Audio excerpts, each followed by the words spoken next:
This is why you're single. Now, there are going to be some hard truths delivered in this, and I'm going to try to frame them as charitably as possible. But like my good friend Will Noland has quoted, the truth hurts, but in the end, it heals. And I'm going to address both men and women because there's a lot of like anti-man piety slop online.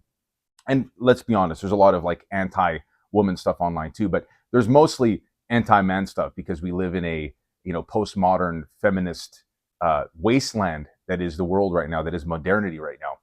And so both parties need to be addressed. Now, I'm going to invert this order and I'm going to start with the women. Now, I'm going to give everybody some credit that their complaints are not unfounded, that the modern dating landscape is a hellscape. I mean, you can think, feminism, you can think, Tinder, the Tinder culture that we live in, social media, etc., where the dating marketplace has really been skewed, where the top 1 to 5% of men get 90% of women, and that's due to women having an inflated set of standards for themselves, because the top 1 to 5% of men have no standards whatsoever, and it's merely about obtaining a notch count and not really caring about fidelity and love and the covenantal, sacramental nature of marriage, and instead wanting to live like Timu versions of King Solomon.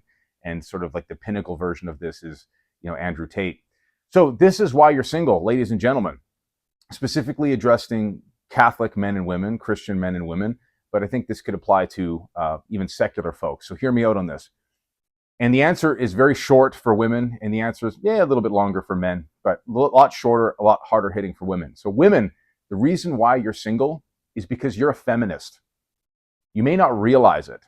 And to the women that are watching this that are like, I'm not a feminist, I think it would take some sincere self-reflection and understanding of like what marriage is in your own mind, what you expect from a man, before you go out and start saying this. Now, there are a lot of really good, virtuous, non-feminist women out there, but the reality of it is most women, whether they're aware of it or not, have been in some way, some shape, way, or form indoctrinated by feminism. Ladies, men don't care about your job. Men don't care about, how much of a boss babe you are. Men don't care about your independence. To be completely honest with you, like most men don't even care about like how necessarily intelligent you are. I know that probably stings. Men care, good, virtuous men that want to provide for you and protect you.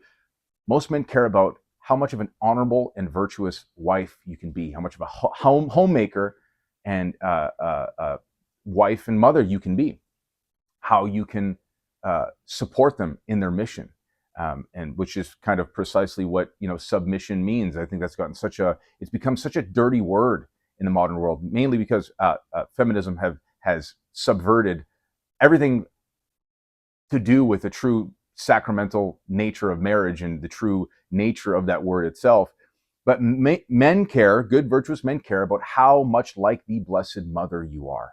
Okay, and so. And this is the big problem that I see, even in Catholic world, especially in the Catholic, Christian world, is that, he's got to love me like Christ loved the church. He's got to be self-sacrificial and all those things. And of course, this is true. This is not to say that, what St. Paul spoke about in his writings, in his letters, is untrue. But the frame in which we look at this stuff is very important. When a lot of women say this, it's not about what's according to God's standard. It's according to their standard of what self-sacrifice is. You have to be willing to submit to your husband. And that doesn't mean just wearing a veil to Sunday Mass. That means supporting him through and through. And, I think we've spent so much time, trying to really outline this without like hurting anybody's feelings. But I think there's some time where the scalpel is needed and sometimes the sledgehammer is needed. So I don't want to preface this, but I'm going to preface this anyways because I think some people need it spelt out. But you are to submit to your husband in all things except for grave matter. Now, you don't get to define what grave matter is. The Catholic Church has already defined what grave matter is. So unless he's calling you to do something that is gravely sinful for your soul, for the souls of your family, then you are to submit to him. It doesn't matter how much of a loser you think he is. Remember, you chose him. You are to choose a good, virtuous husband. And if he slips and he falls, well, that's part of the slow martyrdom that is marriage.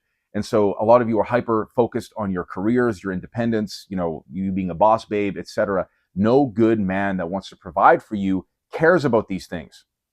He doesn't even care. Most men, I would venture to say that most men don't even care about if you're overweight or underweight, because these things can be fixed. These things can be focused on and changed over time, So I'm not trying to alienate any particular individual besides the feminists. And this is part of the reason why the modern dating landscape is such a hellscape right now. Women have inflated standards because they're looking at, dating and marriage through the eyes of, like, through a male gaze almost. And they have these crazy standards. He's got to be 6 feet tall. He's got to have six pack. He's got to make six figures, etc. And all has been forgotten. What has been forgotten is actually creating a future, creating a family with a man who may not look like he has much right now, but is actually able to see through that and see that there's a diamond in the rough. This is what my wife saw in me. And listen, I've screwed up. And let me tell you guys, okay, I was that guy that slept around and did all these things and lived according to the world. Okay. And I have no idea what my wife saw in me at that time when we started dating, but she was able to kind of see through this facade I had put on and was able to properly invest herself in what the future version of me could bring her and our family. And guess what? She invested pretty correctly. By the grace and to the glory of God, things have changed, because a good wife, a good woman, is the greatest, other than faith, force multiplier in a man's life. And she was not a feminist. Okay, she supported me.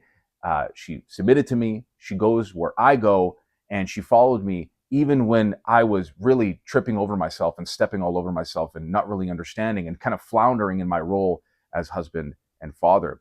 But her prayers, her submission to God through her submission to me, her saying yes to God through her submission to me, was precisely what brought out these changes in me. Again, by the grace of God and to the glory of God. So ladies, if you're wondering why you're single, take some time to self-reflect and understand that you probably have some feminist tendencies that are turning men off. You're probably not dressing modestly. Maybe you have like cut your hair or colored your hair some kind of crazy, stupid color. You're overly focused on your career, etc. You use substances, etc. Or maybe you're a good Catholic woman that hasn't realized that, oh yeah, I actually do have some feminist tendencies. So other than this being kind of clickbaity and kind of harsh, I want this video to really cause some self-reflection, not just in men, but in women as well. And I think that's very, very important. That's the only way we can bring marriage and dating back to some semblance of normality. Okay, so women, if you're wondering why you're single, it's probably because you're a feminist or have feminist-leaning tendencies. Now, for men, the reason why you're single is either you're a overweight nerd or a skinny nerd, or you've got, what do the kids call it? I know, because I've been graduated to unk status. You've got no riz.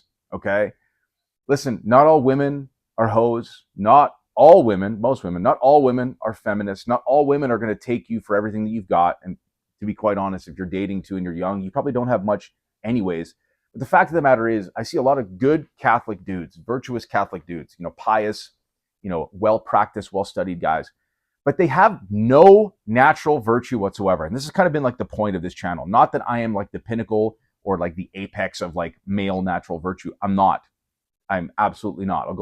I humiliate myself in my videos all the time. I call out my own sins before I call out the sins of others all the time. But I want to see men step it up.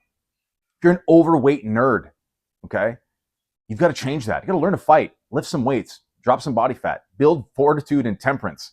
Learn how to speak to women. And the same thing applies to the underweight nerd. Like most women, I'm going to tell you right now, and this is something I've had direct experience with, because by the grace of God, I assisted in the process of converting my wife to Catholicism. And that didn't come from deep theological discussions. We have those now that she's in the faith and she's, again, to the glory of God, a, full-on confirmed Catholic now. But I couldn't argue my way into her conversion. And so similarly, when you're having discussions with girls, like no amount of consecrations or rosaries, etc., are going to make up for lack of, natural virtue. And I'm not saying that all guys have to go out and get six packs and get jacked, etc., but look, act, and talk like a man. Have, hobbies that cultivate this kind of virtue, right? It could be martial arts, learning how to defend yourself, which is very practical, lifting weights and actually being strong, which is very practical, not for vain purposes, but for the practical use case that is strength and self-defense, and learn to talk about things outside of just your faith or whatever nerdy hobby that you have.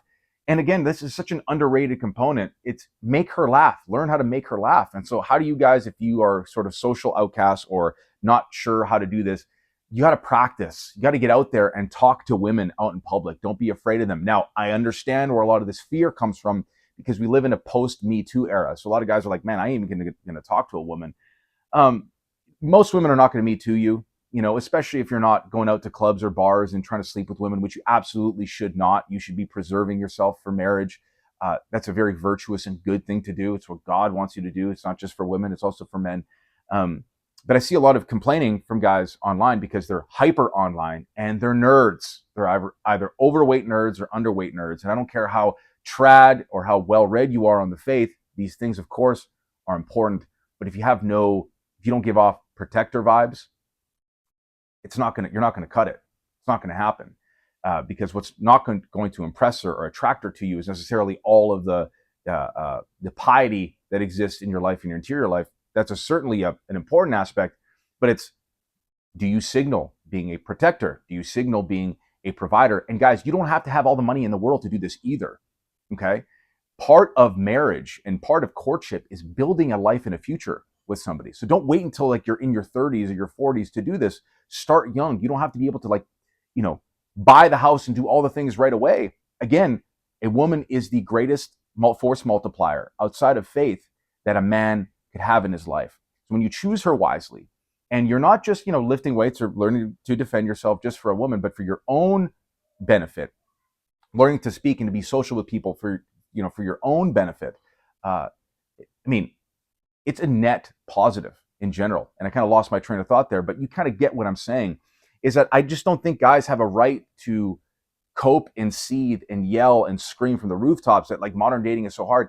It is, but a lot of guys are just perpetually stuck on they're terminally online. All they know had to have is these nerdy discussions that like most women have no interest in having. Go out, learn to talk to women. Go out and actually talk to women in person and ask them out in person. You have an unfair advantage because in a world, men don't do this anymore, especially with like beautiful women. Most men are like afraid.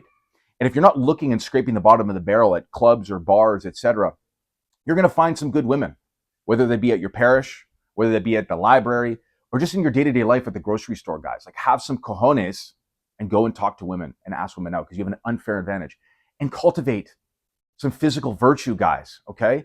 Get in better shape. Doesn't mean you got to be a bodybuilder. Doesn't mean you have to be a black belt in Brazilian Jiu-Jitsu or do Muay Thai kickboxing at a competitive level. But give off that strength, that provider vibe and protector vibe that is so critical. Because if you're like an overweight or skinny nerd that has no riz, no personality, I think that's the proper usage of the word riz, it's not going to cut it, dude. You're not going to win in this dating landscape, right? You've got to bring something to the table, and that can't just be how holy and pious you are. And again, that is the most important thing, living a sacramental life, all those things. But I'm talking with regards to, in the natural realm, how are we successful in these areas, right? Like the supernatural and the natural. We're not just souls trapped in flesh bodies. We are hylomorphic. We're form and matter. We're both. So, of course, take the most time and attention to keep yourself in a state of grace, all those things that I've hammered home in pretty much every video that I do at this point. But it's also okay, and it's good, and it's right, and it's just, and it's beneficial to a man to cultivate that physical virtue as well. So yes, we can kind of cry about how unfair it is, right? Because like women are kind of born into their nature. There's no like rite of passage necessarily. Once a woman, has her period, so to speak, she's a woman, right? Like once she's able to conceive of a child, she's a woman. She's fully enmeshed in her nature, where a man kind of starts at the bottom of the mountain. We've got to build ourselves. But part of our building ourselves is upon obviously a foundation of piety, of an interior life, of submission to Lord Jesus Christ and the precepts of the church. But layered on top of that should be plenty of natural virtue. And because that is precisely how we win in the end. It's not just going to be skinny neck nerds that are stuck reading the Summa all day or overweight nerds doing the same thing. It's the combination of all of these. And listen, like not a lot of guys are up for the challenge, and that's okay. But stop black pilling yourself. Learn to socialize. Learn to make women laugh. Learn to have some riz. You don't have to have all the money in the world. Just get in better shape. Control yourself. Be strong. Learn how to defend yourself. And a lot of guys I already know, I can hear them complaining from here that this is just a long list. It shouldn't have to be this hard. Okay, then opt out. Be one of those MGTOW guys. Just losers. Don't do that. Don't be a loser. You have Christ in your heart. That means you're a winner. So go and win. Okay? Might be simplistic. I think very simplistically. So in the end, women, the reason why you're single is because you're probably a feminist. Reflect on that. And men, the reason why you're single is because you got no riz. You're either an overweight nerd or you're a skinny nerd, and you need to change that. That is all. And if you don't want to be an overweight nerd anymore, you don't want to be a skinny nerd anymore, this is my time for my shameless plug. Then apply for one-to-one coaching. I'll leave the description in, or the link in the description below. You don't even have to necessarily hire me. Go and hire somebody else, or just get started in the gym, in a dojo, somewhere. Start talking to women, and I guarantee you it's a lot easier than you're making it out to be. So stop complaining. That's not what men do. That's it. Like, comment, share, subscribe, all that stuff. Glory to Jesus Christ.